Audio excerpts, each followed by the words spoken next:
জোনাকী বলবই জানে এধাৰে পোহৰৰ বাট বিচাৰিবলৈ সুযোগ দিয়ে পৰনিৰ্ভৰশীল মানুহে কিন্তু তাক কেতিয়াও নুবুজে জীয়াই থকাৰ হাজাৰটা কাৰণ আছে কিন্তু মই সুখী হোৱাৰ একমাত্ৰ কাৰণ কেৱল প্ৰেম এক মধুৰ শব্দ উন্মাদনাৰ কৰাল ৰাখত প্ৰেমৰ জন্ম নহয় প্ৰেমিকা হৈ পৰে জন্ম জন্মান্তৰ উশাহৰ প্ৰতিটো ঢৌ তেজৰ গতিত প্ৰেমৰ স্নিগ্ধতা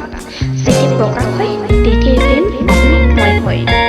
পাৰফেক্ট গাৰ্লফ্ৰেণ্ডে কিমান ভাল পায় বুলি কেতিয়াও নুঠে তেওঁ বাৰে বাৰে বুজাব কিবা এটা কৰা আমাৰ বাবে কাৰণ দেউতাই সুধিব ল'ৰা ছোৱালী কি কৰে তুমি মোক কিমান ভাল পোৱা সেইটো নুবুধে কিমানখিনি আপোন হ'লে কোনোবাক খং অভিমান কৰাৰ অধিকাৰ পাই নাজানো কিমান বেছি ভাল পোৱা হ'লে দুখন হৃদয় এক হৈ যায় নাজানো কোনোবাৰ কথা ভাবিলে কিয় থপথপনিবোৰ বাঢ়ি লাজে আৱৰি ধৰে নাজানো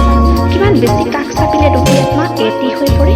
নাজানো একোৱেই নাজানো মাথো বিচাৰো তোমাৰ হৃদয়ৰ আলফুলীয়া গোপন কোঠাত মই চিৰদিন থাকি তোমাৰ একেবাৰে আপোন হৈ মৰম বিলাব বিচাৰো ধন্যবাদ